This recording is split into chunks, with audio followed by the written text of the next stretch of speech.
오늘 설교는 먼저 좀 방향을 좀 말씀을 드리도록 하겠습니다. 오늘 설교는 우리 그리스도인들이 행해야 할 그리스도 기독교의 윤리에 대해서 오늘은 한번 생각해 보는 시간을 갖도록 하겠습니다. 아주 중요한 우리 그리스도인은 어떤 윤리적인 생각을 가지고 살아야 하는지를 소개하는 시간이 될 것 같은데요. 윤리하니까 이렇게 우리 어릴 때 국민윤리 시간 기억나셔서 국민윤리 정말 졸렸잖아요. 그런 생각을 갖고 계신 분이 계시겠지만 오늘 주제는 아주 중요한 주제다라고 하는 것을 기억하시고 함께 하시면 좋겠습니다. 지난주 여러분 기억하시죠? 초대교회 성도들이 베드로와 요한의 그런 소식을 듣고 산헤드린에서 그렇게 영적으로 승리했다는 소식을 듣고 모두가 기뻐서 하나님을 찬양했죠. 그리고 큰 소리로 기도할 때 온 그 공간이 진동하며 모두가 성령 충만함을 받았던 그런 사건이었음을 여러분 기억하시죠? 우리가 지금 이제 1장부터 지금까지 초대교회의 모습을 우리가 한번 정리해보는 시간을 갖습니다. 왜냐하면 우리가 항상 그런 기도 많이 하잖아요. 그런 말 많이 하잖아요. 교회가 초대교회로 돌아가야 된다. 사도행전적인 교회로 돌아가야 된다. 이런 말을 우리가 참 많이 하는데 그럼 과연 초대교회는 어떤 교회였을까를 한번 정리해보는. 그래서 오늘 우리가 지금까지 우리가 보았던 이 예루살렘 교회, 이 초대교회의 모습에서 우리가 그 원형을 찾는, 지금 우리 현실의 교회가 지금 과연 그 초대교회와 같은 교회인지를 한번 가늠해보는 그런 시간을 한번 가지려고 합니다. 제가 정리해보니까 한 7가지로 이렇게 정리할 수 있는데 이것은 어떻게 보면 우리 교회의 가치라고 생각해요. 7가지 가치. 너무 중요한 내용들인데요. 첫 번째는 이 초대교회는 모일 때마다 성령 충만하여졌다라고 하는 거예요. 여러분 오늘도 우리가 이렇게 모여서 예배할 때 성령이 충만하게 임하게 될 줄 믿습니다. 그러니까 초대교회 성도들은요, 모이기만 하면 성령 충만했어요. 주일 예배만 성령 충만한 것이 아니라 모일 때마다, 두 사람이 모여서 기도할 때마다, 소그룹으로 모여서 기도할 때마다, 이 어느 형태의 모임과 집회든지 모일 때마다 성령 충만했어요. 오늘도 우리의 예배가 뜨거운 성령의 역사가 있는 충만한 예배가 될 줄 믿습니다. 그리고 성령의 충만함을 받으니까 이 성도들이 어떻게 됩니까? 능력을 받았어요. 능력을 받아서 손 내밀어 기도할 때마다 기사와 표적이 일어났어요. 여러분들은 끌려다니시면 안 돼요. 세상에 끌려다니는 것이 아니라 능력을 행하는 자들이 우리임을 여러분 기억하시기 바랍니다. 여러분 끌려다니지 마십시오. 비굴해지지 마십시오. 주 예수의 이름으로 능력을 행할 때 여러분들을 통해서 능력이 나타나고 여러분이 처해 있는 곳에 놀라운 기적이 나타나게 될 줄 믿습니다. 그래서 담대하게 자신 있게 하나님의 말씀을 이 성도들이 전도하기 시작하는 거예요. 그래서 이 베드로와 요한의 그 보고를 듣고 나서부터 이 성도들이 이제는 숨어 있지 않았어요. 문을 닫아놓지 않았어요. 이제 담대하게 자신 있게 베드로처럼 요한처럼 사도들처럼 자신 있게 복음을 전하기 시작했어요. 전도하는 교회가 되었다는 거예요. 네 번째는 오히려 그 사도들이 이러한 사건을 통해서 더 영적으로 더 큰 권능을 갖게 됐어요. 오늘 33절에 보니까 더 큰 권능을 사도들이 가지고 예수의 부활을 전하였다. 이렇게 소개되고 있죠. 뭐니 해도 이 영적 지도자가 영적으로 권능이 없으면, 영적 권위가 없으면 아무리 노력해도 어려운 거죠. 여러분 저를 위해서 기도해 주십시오. 우리 목회자들을 위해서 기도해 주십시오. 영적 권능이 사라지지 않도록, 영적 권능이 더 충만해지고 더 강력해지도록 여러분 기도해 주실 때 우리 교회가 부흥하게 될 줄 믿습니다. 그리고 어떻게 합니까? 한 마음이 되었어요. 기도하면 기도할수록, 충만하면 충만할수록, 전도하면 전도할수록, 핍박받으면 핍박받을수록 한 마음이 됐어요. 여러분 오늘 우리가 한 마음이 되어서 오늘 예배하게 되기를 주님의 이름으로 축원합니다. 한 마음이 된 성도들이 이제는 여섯 번째로 자신의 소유를 아까워하지 않았어요. 그것을 헌신하고 나누었어요. 필요에 따라서 그것을 나누었어요. 그래서 헌신이 가득했고 헌금이 충만했어요. 그러면서 부족함이 없도록 그 교회가 세워져 나갔는 거예요. 그리고 7번째가, 그래서 그 교회 성도들 안에는 가난한 사람들이 아무도 없었다. 오늘 말씀에 나오죠? 가난한 자들이 없었다. 저는 그런 기도를 합니다. 하나님, 우리 성도들 가운데 가난한 성도가 없게 하시고 우리 한국 교회들 가운데 가난한 교회가 없게 하여 주옵소서. 근데 우리는 나만 성장하고 나만 잘 살고 나만 부흥하면 된다고 하는 생각이 있어요. 그런데 오늘 이 초대교회의 모습은 모두가 다 잘 살고 모든 교회가 부흥할 수 있도록 그렇게 애쓰고 노력하는 교회가 초대교회였다라고 하는 거예요. 여러분, 우리들을 통해서 가난한 사람들이 사라지고 그리고 가난한 교회들이 사라지고 지금 경제도 어려운 선교사님들이 사라지는 그러한 그 거룩한 선교의 사명, 그것을 감당하는 우리 교회가 되기를 주님의 이름으로 축원합니다. 이 7가지, 이 아주 중요한 7가지 가치가 있었어요. 그러니까 여러분, 초대교회는 가장 이상적인 교회의 모습을 보이고 있는데 이 초대교회는 인위적으로 교회를 부흥시키려고 하지 않았다는 거예요. 그런데도 초대교회는 부흥했다. 저는 이것이 놀라운 거예요. 여러분, 오늘날 현대교회도 마찬가지라고 생각해요. 교회는, 따라합시다. 교회는 부흥이 목적이 아닙니다. 담임 목사가 할 일은 아닌 것 같은데, 할 말은 아닌 것 같은데, 그래도 저는 이게 맞다고 생각해요. 교회는 성장하는 게 목적이 아니고 교회는 무엇이 목적이냐? 가치를 이루어내는 것. 오늘 이 말씀에 있는 이 7가지 가치를 우리가 열심히 우리가 지켜가고 실천해 가면 그것이 열매가 되면 자연스럽게 교회는 부흥하게 되는 줄 믿습니다. 근데 오늘날 우리 많은 교회들이 부흥이 목적이 됐어요. 부흥이 궁극적 목적이 됐어요. 그래서 어릴 때는 가치보다는 부흥에 너무 매여 있는 거예요. 근데 이런 것들은 우리 교회들만 그런 것이 아니라 우리 현대인들이 다 그렇고 오늘날 우리 그리스도인들이 다 마찬가지인 것 같아요. 여러분, 가치를 가지고 살면 자연스럽게 부흥하고 우리의 삶이 윤택해지고 그리고 성장하게 될 줄 믿습니다. 한번 따라합시다. 자연적 교회 성장. 이것은 크리스티안 슈바르츠 박사님이 교회가 부흥하는데 무엇이 중요하냐. 지금까지 많은 교회들이 보니까 막 부흥을 외치면서 교회를 막 크게 짓고 그리고 교회 수를 늘려가는 데 너무 혈안이 돼 있더라. 그러면서 교회들이 점점 격차가 벌어지게 되고 작은 교회, 큰 대형 교회가 너무 하나가 되지 못하는 그런 문제가 많이 있더라. 그런데 성경적인 그런 부흥은 뭐냐? 성경적인 부흥은 오히려 그렇게 중요한 질적 가치들을 충분하게 거기에 최선을 다하고 그 질적 가치들이 모두 다 건강하게 균형 잡혀 있을 때 저절로 자연스럽게 교회가 성장하더라 라고 하는 거예요. 수단과 방법을 가리지 않고 부흥하는 것이 아니라 7가지 이 질적 가치, 원래 이제 슈바르츠 박사님은 8가지 질적 원리라고 하는데 저는 이 말씀의 근거에서만 말하기 때문에 약간 차이가 있습니다. 하지만 이 7가지 질적 가치를 추구하는 것이 더 중요하다. 저는 담임 목사로서 이렇게 여러분에게 약속합니다. 초대교회의 7가지 이 가치가 교회에 드러나는 것이 저의 목회의 방향입니다.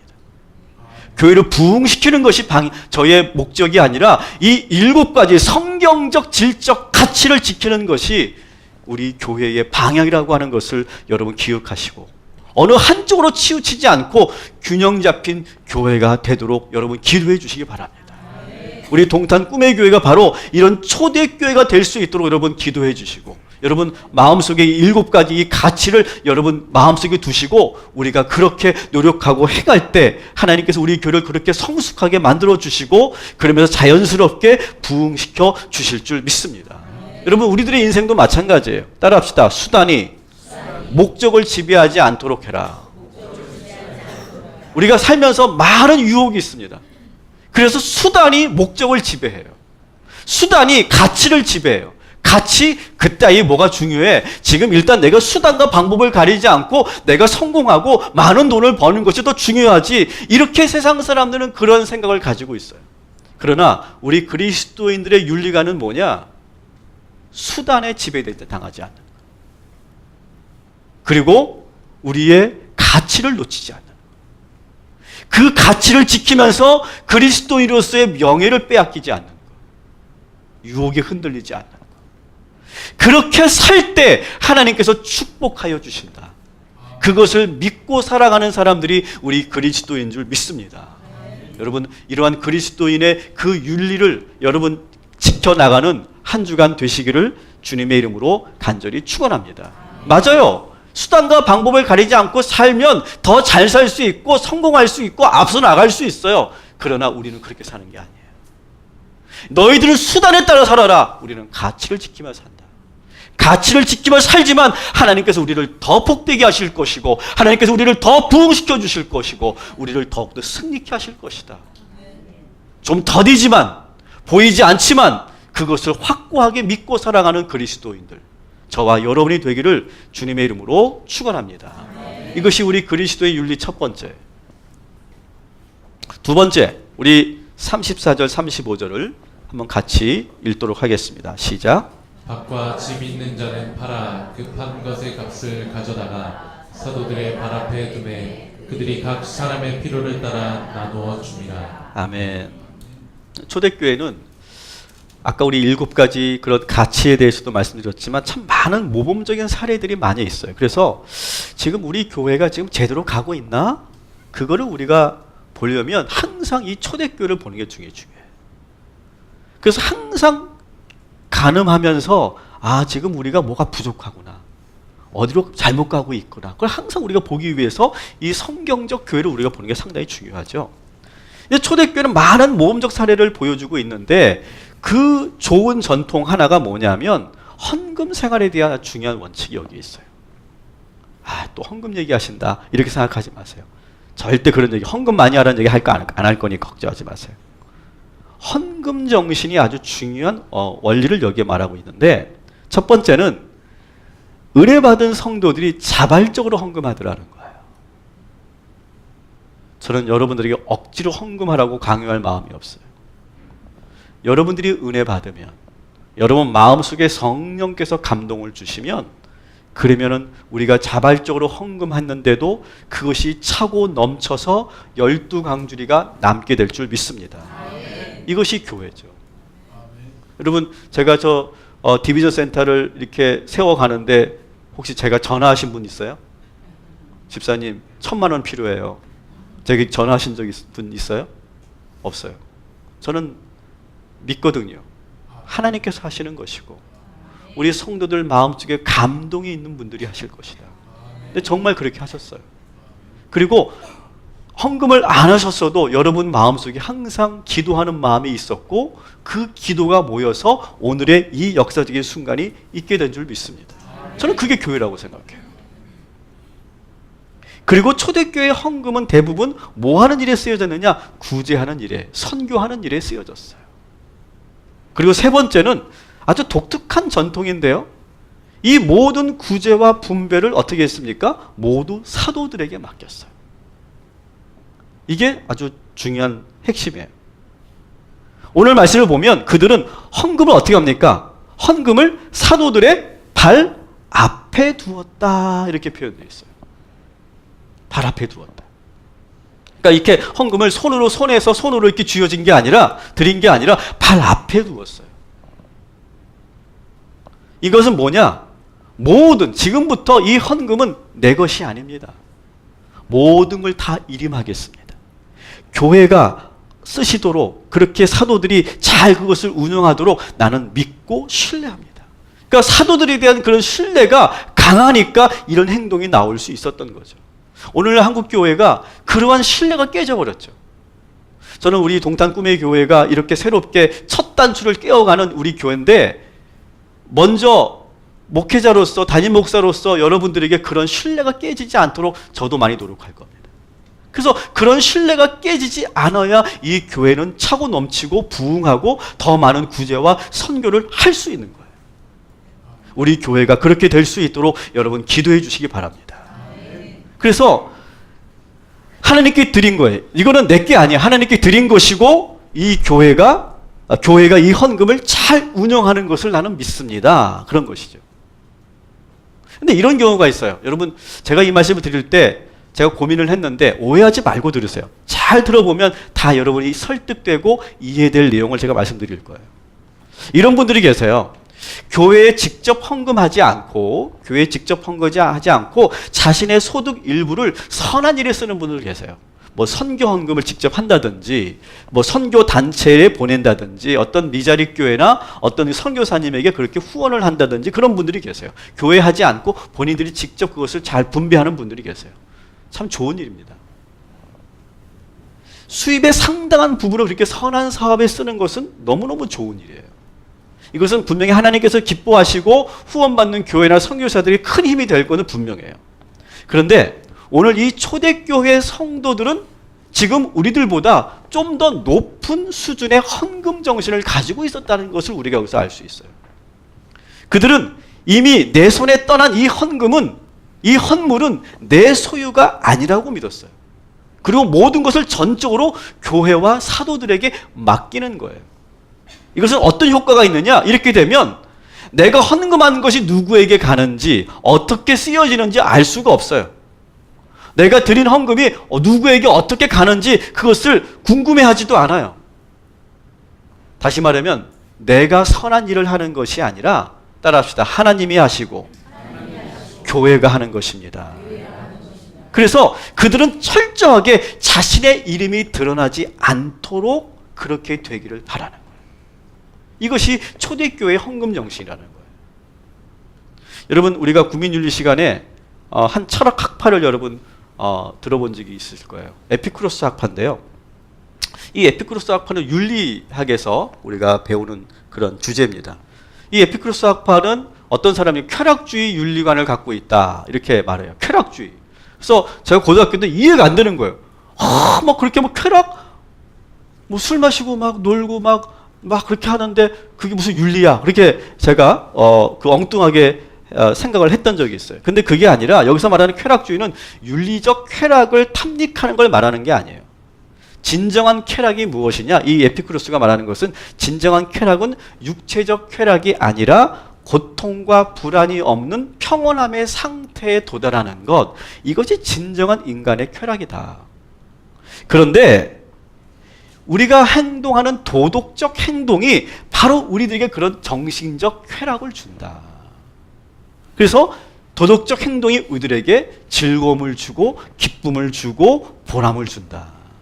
이것이 바로 이제 에피쿠로스 학파가 말하는 인간이 언제 윤리적 동기를 갖게 되느냐? 결국은 내가 행복해지고 내가 뿌듯해지고 내가 감동이 되는 그런 즐거움 때문에 우리 인간은 윤리적 행동을 하게 된다. 그런 말을 하는 거예요.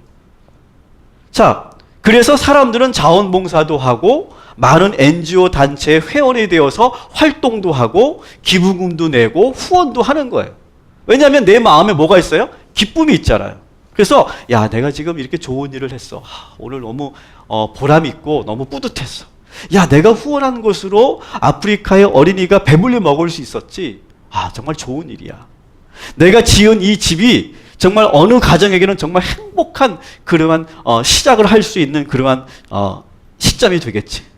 내가 지금 후원한 교회가 부흥했다는 소식이 들리니까 너무 좋다. 이렇게 생각하면서 기분이 좋아지죠. 근데 문제 여기 뭐가 있어요?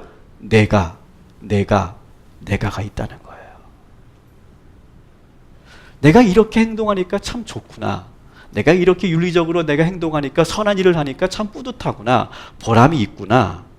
근데 여러분 오해하지 마세요. 저는 이것이 잘못됐다고 말하는 게 아니에요. 이것도 상당히 좋은 윤리적 행동이에요. 그런데 초대교회 성도들의 헌금은 뭐냐?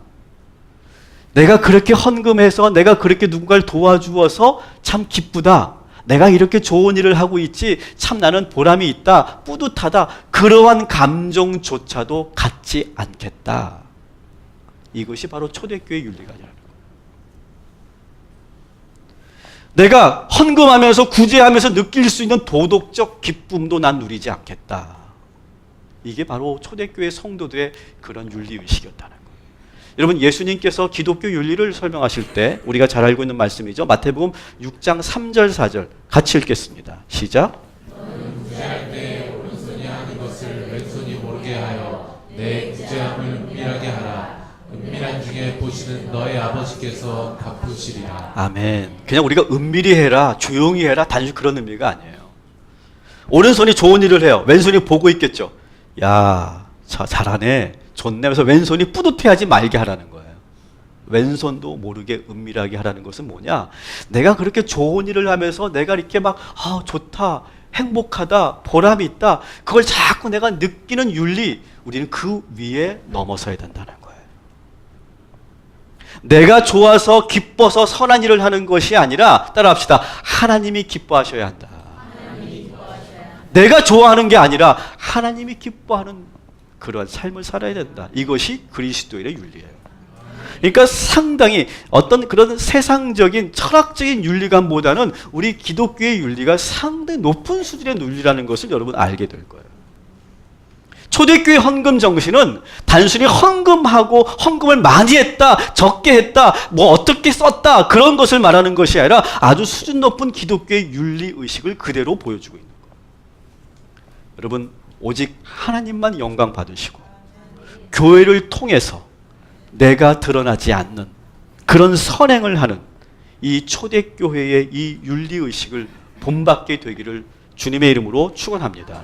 다시 한번 따라합시다. 하나님만 영광 받으시고 교회를 통해 내가 드러나지 않는 윤리, 이것이 그리스도인의 윤리예요.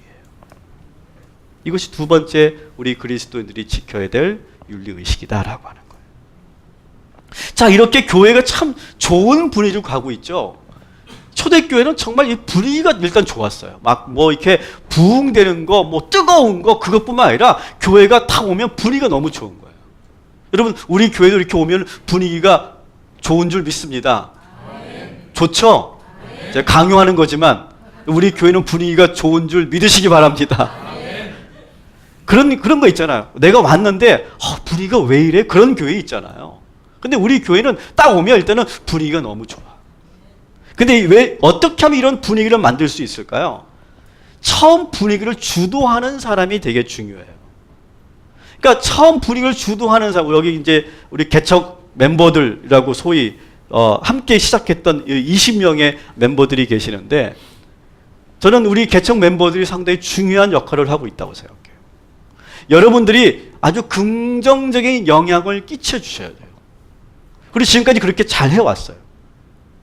초대교회는요, 누군가가 앞서서 그렇게 분위기를 만들어가는 사람들이 있었기 때문에 초대교회가 분위기가 좋았던 거예요. 여러분, 예수님이 승천하시고 나니까 초대교회 성도들은 지금 갈 곳이 없어진 거예요. 지도자도 없고 갈 곳이 없어요. 우왕좌왕하고 있었어요. 어떻게 해야 될지 모르고 있었어요. 근데 그때 누가 나타납니까? 마가가 딱 나타나서 저희 집에 오십시오. 저희 집에서 예배하십시오. 제가 이 집을 개방하겠습니다. 근데 사실 여러분, 그 당시 아주 그 분위기가 아주 심상치 않은 이 초대 그리스도인들만 보면 막 잡아 가두려고 하는 그런 핍박이 아주 그렇게 성행했던 그런 시대에 마가가 목숨을 걸고 자기 집을 개방했어요. 그렇게 집을 개방함으로 인해서 그 마가의 다락방에서 무슨 일이 일어났습니까? 오순절의 성령의 역사가 일어난 거예요. 누군가 먼저 앞서서 그렇게 치고 나가면 그것이 좋은 분위기가 되고 그것이 시작이 되어서 많은 일들을 우리가 하게 되는 거죠. 베드로는 모든 성도들이 두려워하고 자신감을 잃고 있었을 때 베드로가 당당하게 유대인들을 향해 설교했어요. 담대하게 주의 말씀을 전했고 예수의 부활을 증거했어요. 그랬더니 그것이 기폭제가 되어서 우리 성도들이 야, 우리도 할 수 있다. 나도 할 수 있다. 나도 예수의 능력으로 내가 행할 수 있다라고 하는 분위기가 만들어진 거예요. 오늘 이 시간 또 우리가 좋은 분위기를 만들었던 또 한 사람이 소개되고 있어요. 그것이 바로 바나바죠. 바나바는 이 예루살렘 교회에 또 한 번의 긍정적인 영향을 끼쳐요. 여러분, 저는 우리 교회가 바로 그런 교회가 되길 바랍니다. 그래서 여러분 이런 기도하는 가운데 이런 감동이 있다면 꼭 하세요. 하나님께서 너 한번 이런 거 한번 해보면 좋겠다. 이 교회에서 이런 일을 한번 해보면 좋겠다. 그런 감동이 오면 해하세요. 그렇게 먼저 여러분이 시작을 하면 그렇게 그것을 바라보는 뒤에 있는 사람들이 야 저렇게도 할 수 있구나. 야 어떻게 저렇게까지 하실 수 있을까. 야 내가 저 정도는 못하지만 내가 이만큼은 내가 해야 되겠다. 그러면서 줄줄줄줄 그런 분위기가 만들어가는 거예요. 이러면서 한 분 한 분 봉사자와 헌신자들이 자리로 나오게 되는 거예요. 그러니까 막 억지로 밀어넣지 않겠다는 거예요. 저는 이거 하세요 저거 하세요 이거 안 하면 구원 못 받습니다. 이거 안 하면 벌 주십니다. 제가 그렇게 겁주지 않겠다는 거예요. 누군가 먼저 앞서 나가면 거기에 뒤따라가는 거예요. 우리가 지금 남성들이 이제 이번 달부터 설거지 봉사를 하고 있는데 여자분들 얼마나 여러분 어떠세요? 어떻게 보이세요? 여자분들 너무 예뻐 보이죠? 아름다워 보이죠? 네, 너무 저는 좋아 보여요. 남성들이 자발적으로 누군가가 그런 감동이 있었겠죠. 야 저거를 여자분들이 혼자 한다는 게 너무너무 힘든데 우리가 먼저 해야 되겠다. 그 감동이 있는 분이 먼저 딱 나가고 우리가 합시다라고 하니까 마음속에 있었던 그 성도님들의 그 마음이 같이 동화가 되어서 지금 하고 있는 거예요. 오늘도 여러분 우리 남자분들 오늘 담당자가 이렇게 있던데 기쁘게 하십시오. 기쁘게. 이왕하시는 거 즐겁게 하십시오. 보람 있게 하십시오. 또 이름을 또 다 보고 계시네 또. 여러분 우리 교회가 바로 그런 교회가 되길 바랍니다. 베드로처럼 바나바처럼 마가처럼 이렇게 한 발 앞서서 교회의 분위기를 아름답게 만들어가는 그런 교회가 되기를 주님의 이름으로 축원합니다. 자 그러면 이 바나바는 어떤 분위기를 만든 것일까? 36절 37절을 봅시다. 같이 읽겠습니다. 시작. 구브로에서 난 레위족 사람이 있으니 이름은 요셉이라 사도들이 일컬어 바나바라 번역하면 위로의 아들이라 하니 그가 밭이 있음에 팔아 그 값을 가지고 사도들의 발 앞에 두니라. 아멘. 초대교회 성도들이 막 자기의 집을 팔고 밭을 팔고 여러분 이게 팔라는 거 아닐까요? 오해하지 마세요. 그 말이 아니에요. 근데 초대교회 성도들이 이런 전통이 생긴 유래를 말하는 거예요. 어떻게 이렇게 놀라운 그러한 헌금과 헌신 정신이 만들어졌는가를 그 첫 번째 유래를 지금 소개하는 거예요. 그걸 처음에 누가 한 거예요? 바나바가 한 거예요. 바나바가 마음의 감동이 온 거예요. 성령 충만해지니까 그가 자기가 갖고 있는 밭을 팔았어요. 그리고 그 값을 어떻게 합니까? 사도들의 발 앞에 뒀어요. 그러니까 자기의 재산을 팔아서 헌금하는 것도 놀라운 건데 여기서 놀라운 것은 사도들의 발 앞에 두는 전통을 만들었다는 거예요. 바나바가. 먼저 그렇게 하니까 다른 성도들도 똑같이 그 발 앞에 두는 거예요. 우리가 다음 주에 보게 될 아나니아와 삽비라 부부도 똑같이 해요. 똑같이 사도들의 발 앞에 그렇게 둡니다. 이 전통이 만들어진 거예요. 그러니까 좋은 전통, 좋은 출발을 하게 되는 거죠. 여러분 오늘 이 바나바에 대해서 비교적 오늘 자세히 소개되고 있는데 이 바나바는 어디 사람이라고 되어 있습니까? 구브로 사람이다 이렇게 소개되고 있어요. 구브로는 구브로 섬을 말합니다. 제가 점선으로 표시된 곳이 바로 섬이에요. 그 섬이에요. 사도 바울이 1차 전도여행을 하면서 들렀던 곳이기도 하고 바로 이 섬 출신이에요. 그런데 사실은 이 바나바는 유대인입니다. 유대인이면서 어떤 지파 사람입니까? 레위인 출신이에요. 레위인 출신. 한번 여러분 상상해 보세요. 이 레위인, 유대인이면서 레위 출신 이 바나바가 예수님을 믿기가 쉬웠을까요? 어려웠을까요? 어떻게 생각하세요? 레위 출신이에요. 예수 믿기가 어려웠을까요? 쉬웠을까요? 어렵죠. 여러분 사도 바울은 어디 출신입니까? 바리새파 출신이에요. 그도 예수 믿기가 어려웠죠. 레위인들은 어떤 생각 갖고 있는 사람들이 원래 이 사람들이 비록 성전을 떠나서 흩어져 있지만 항상 그 마음에 뭐가 있어요? 성전 중심의 신앙을 갖고 있었거든요. 근데 예수님에 대해서 예수 운동에 대해서 갖고 있었던 오해는 뭐냐면 저 예수를 추종하는 자들은 반성전주의자들이다 그런 오해를 갖고 있었어요. 그렇기 때문에 이 레위 출신 바나바는 예수 운동에 대해서 관심도 없고 전혀 들으려고도 하지 않았던 그런 사람이에요. 그런데 놀랍게도 이 레위 출신 바나바가 예수를 믿게 되는 거예요. 여러분, 이런 경우 많이 있어요. 아마 여기 계신 분들도 대부분 그런 분들이 계실 텐데, 절대 예수 믿을 수 있는 사람이 아닌 사람들. 이분은 태어난 환경 자체가 아예 교회와 교회의 교자도 관계가 없는 분들이 있어요. 한 번도 교회를 안 나가보신 분들이 있어요. 심지어는 아주 철저한 유교적 집안에 태어나서 오히려 여러분 유교가 철저하게 믿고 있는 그런 가정들은 기독교를 싫어하잖아요. 제사를 드리지 않으니까. 그런데 놀라운 것은 그 철저한 그런 유명한 유교 가정에 태어난 그런 종갓집의 장손인데 예수 믿는 경우가 있어요. 한 번도 교회를 안 나갔는데 예수를 믿어요. 심지어는요, 무속인의 부모님을 뒀는데 그가 예수를 믿어요. 그러니까 도무지 예수 믿을 것 같지 않은데 예수 믿는 경우가 있어요. 아주 이성적이고 따지기 좋아하고 그리고 아주 과학적인 그런 생각만 하는 사람인데 예수를 믿어요. 여기 계신 분들도 아마 그런 분들이 계실 거예요. 야, 사실 내가 속으로는 내가 예수 믿을 사람이 아닌데, 이게 정말 하나님의 은혜가 아니면 내가 예수 믿을 사람이 아닌데, 그런 분들이 계시죠. 이 자리에도 여러분 그런 기적의 주인공이 있을 거예요. 여러분, 왜 이런 일이 일어날까요? 왜 레위 출신 바나바가 절대 예수 믿을 것 같지 않았던 그 사람이 어떻게 예수를 믿게 되었을까요? 절대 예수 믿을 것 같지 않은 그 사람들이 예수 믿게 된 것은 성령의 역사와 인도하심이 있었기 때문인 줄 믿습니다. 바나바는 그런 사람이에요. 근데 여러분 생각해 보세요. 그 바나바가 그렇게 예수 믿을 때는 이름을 알 수 없는 누군가가 복음을 전했기 때문이 아니겠습니까? 여러분, 우리가 생각할 때는 저 사람은 안 돼. 저 사람은 내가 저 사람 예수 믿는 내가 내 손에 장을 짓는다. 그런 사람이 있을 거예요. 여러분, 그건 인간적인 생각이에요. 여러분도 누구를 맞아든지 복음을 전하면 그 복음이 반드시 역사하게 될 줄 믿습니다. 바나바도 예수를 믿었어요, 여러분. 바나바는 모태신앙이 아니에요. 바나바는 원래부터 예수를 믿도록 좋은 출신의 사람이 아니에요. 예수를 믿을 수 없는 환경의 사람이었는데 예수를 믿었어요. 근데 예수를 믿으니까 완전히 변했어요. 이런 경우 참 많아요. 야, 이 사람이 예수 믿은 것도 놀라운데 이 사람이 예수를 믿기 시작하니까 완전히 돌변하는 사람, 완전히 새로운 사람이 되는 사람. 바나바가 그런 사람이에요. 바나바는 예수를 믿고 나서는 완전히 바뀌어요. 원래 그의 이름은 뭐예요? 그의 이름은 오늘 본문에 보니까 요셉이에요. 여러분 처음 들었죠? 바나바의 원래 이름은 요셉이에요. 그럼 이 바나바는 뭘까요? 별명이에요, 별명. 성도들이 이 요셉을 보면서 야, 저 사람은 어쩌면 저렇게 성품이 좋을까? 어떻게 저렇게 따뜻할까?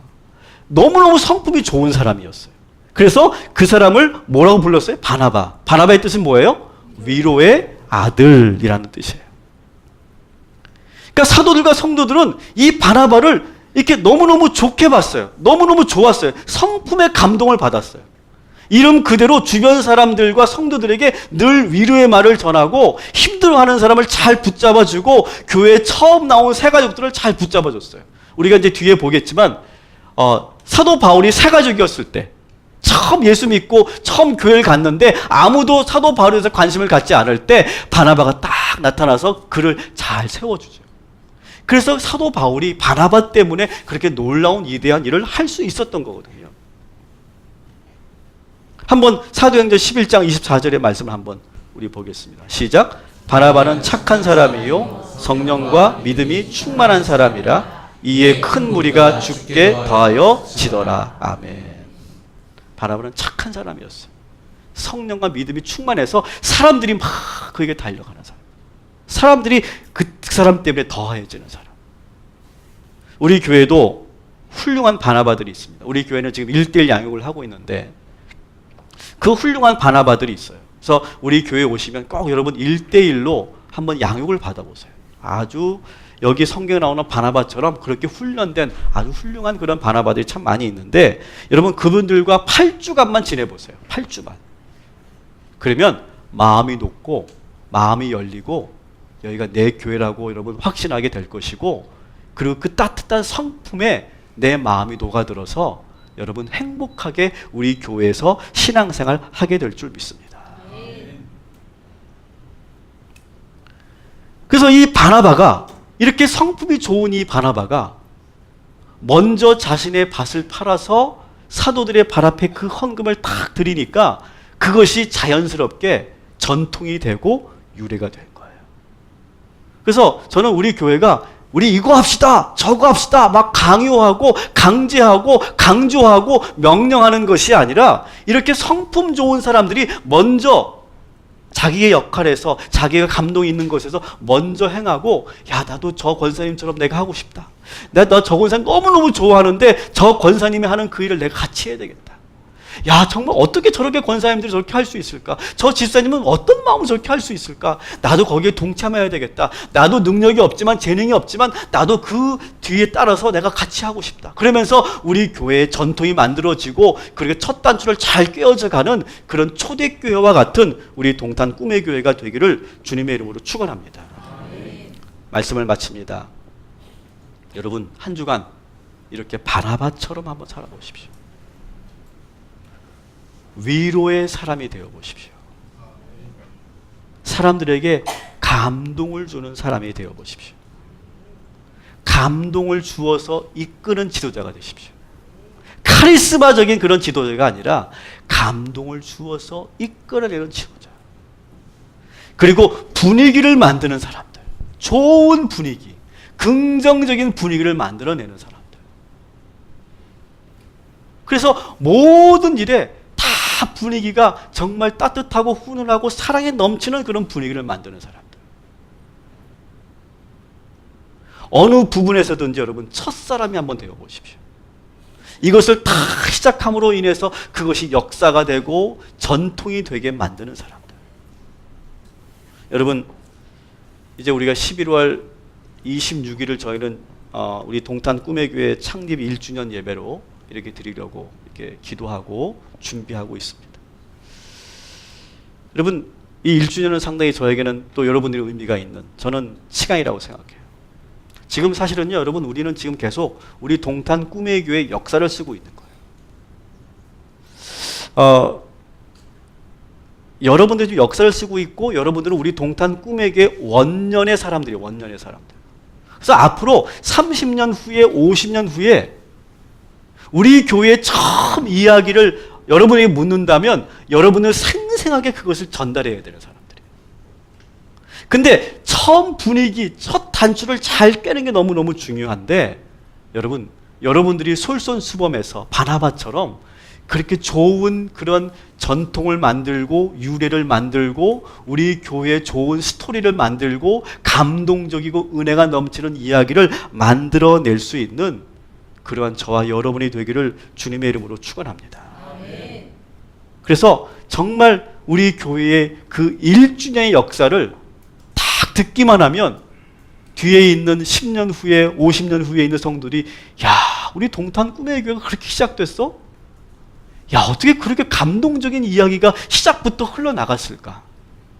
야, 정말 초대교회였구나.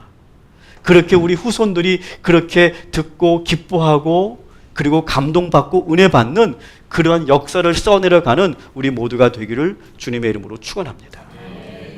그리고 우리 그리스도인들은요, 가치 중심으로 사는 사람들이에요.